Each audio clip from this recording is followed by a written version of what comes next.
मी आमदार शरद सोनवणे, किल्ले शिवनेरी छत्रपती शिवरायांची शिवजन्मभूमी, तालुका जुन्नर, जिल्हा पुणे। माझ्या विभागामध्ये 3 महिन्यामध्ये 55 बळी हे बिबटमध्ये झालेले आहेत। 2014-15च्या हिवाळी अधिवेशनामध्ये मी हा धोका सांगितला होता शासनाला की ही मांजराची प्रजात आहे, हा शेड्यूल 1चा नसून हा शेड्यूल 2चा आहे। याला शेड्यूल 2 मध्ये आपण प्रस्तावित करा, जेणेकरून याला आपल्याला पकडता येईल किंबहुना आपल्याला याचा बंदोबस्त करता येईल।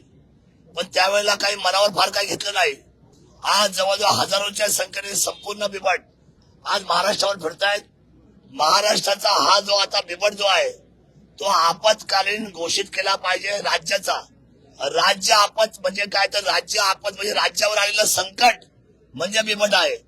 तर या राज्य आपत घोषित करावं आपण, आणि राज्य आपत घोषित करत असताना आपण सर्वांनी आता तातडीने, आता खूप उपाययोजना झाल्या 2014 पासून तर 2024 पर्यंत वेगवेगळे प्रयोग केले अधिकाऱ्यांनी सुद्धा फॉरेस्ट खात्याच्या, पण त्याच्यामध्ये काही यश आलेलं नाही।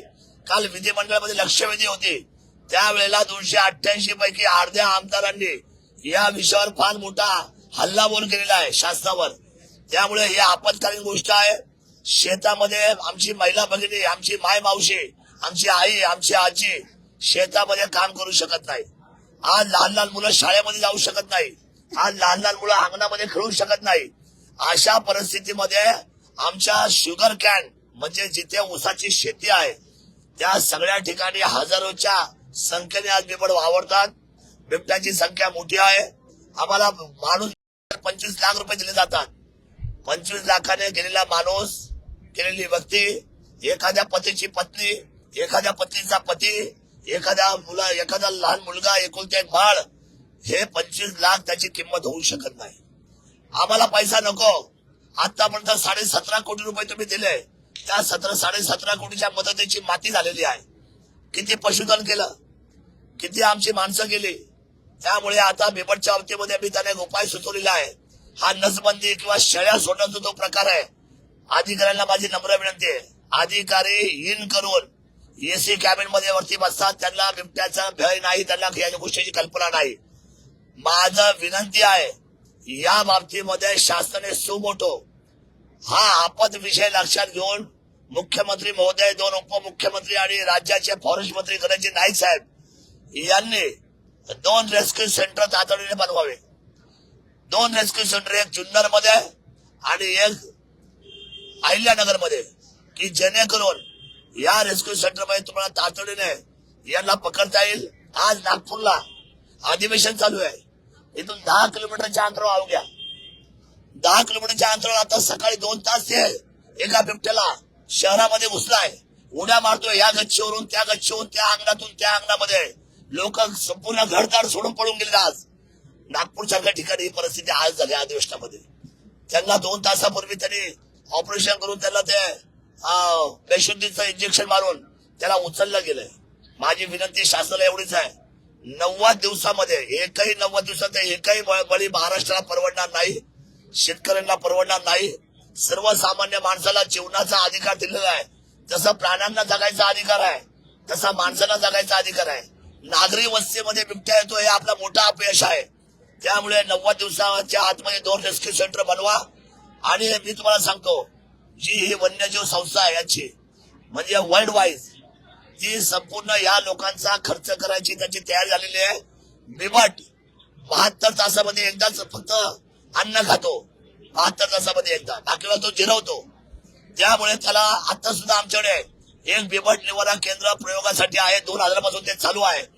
तिथं 50 बिबट्या समजतात, त्याची संख्या 105 झाली। त्यांना तिथेच जागेवर बसून त्या ठिकाणी त्यांना वेळेमध्ये तिथं चिकन दिलं जातं, म्हणजे त्यांचं खाद्य दिलं जातं। माझं सरकारला निवेदन आहे, आपण एकही मृत्यू इथून पुढे होणार नाही।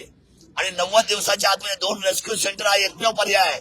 शेळ्या सोडणं, नसबंदी करणं, त्याला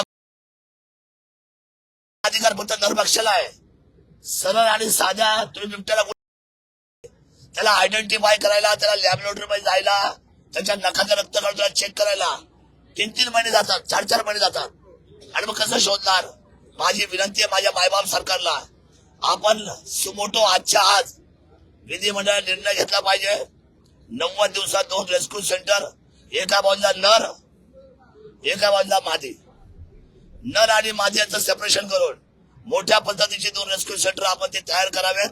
तेवढा पैसा शासनाकडे आहे, तेवढी तरतूद आहे आणि ते तुम्ही कराल अशी अपेक्षा व्यक्त करतो. आणि महाराष्ट्राला आपण बिबट मुक्त करा, महाराष्ट्राला आपण भयमुक्त करा अशी कळकळीची विनंती मी महाराष्ट्र शासनाला करतो. सर, रेस्क्यू सेंटर तयार केल्याने हा प्रश्न सुटेल का? 100%. कारण एकीकडे मोठ्या प्रमाणात जंगलाची तोड होत आहे, जंगलामध्ये मोठ्या मोठ्या कंपन्या लागत आहेत, बिल्डिंगा निर्माण होत आहेत. असंच जर होत राहिलं महाराष्ट्रामध्ये तर रेस्क्यू सेंटर कुठे काम करणार? बिबटचा आणि जंगलाचा लांबोड संबंध नाही. बिबटची निर्मिती ही आमच्या जवळच्या असलेल्या ऊस शेतीमध्ये आहे. एकही माणूस एकही बिबट्या जंगलात नाही. आय एम सॉरी, मी आपल्याला सांगतो तो विषय मुद्दा वेगळा आहे. जंगल तोड हा जो करतो त्याला तुम्ही 100% विचारणा केली पाहिजे. आज हा बिबट्या जो आहे हा असलेल्या शेतामध्ये जन्माला येतो, ऊसाच्या शेतीला जन्माला येतो आणि आमच्यामध्ये वावरतो.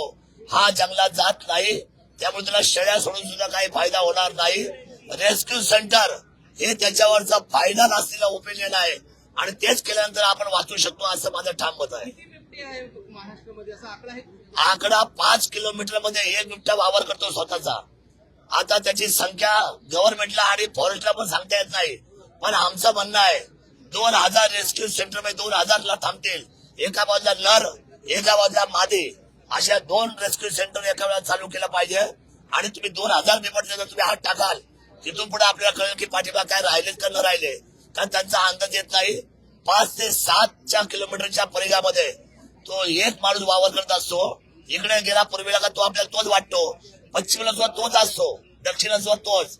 वाटताना आपल्याला 4 वाटतात पण तो असतो एकच.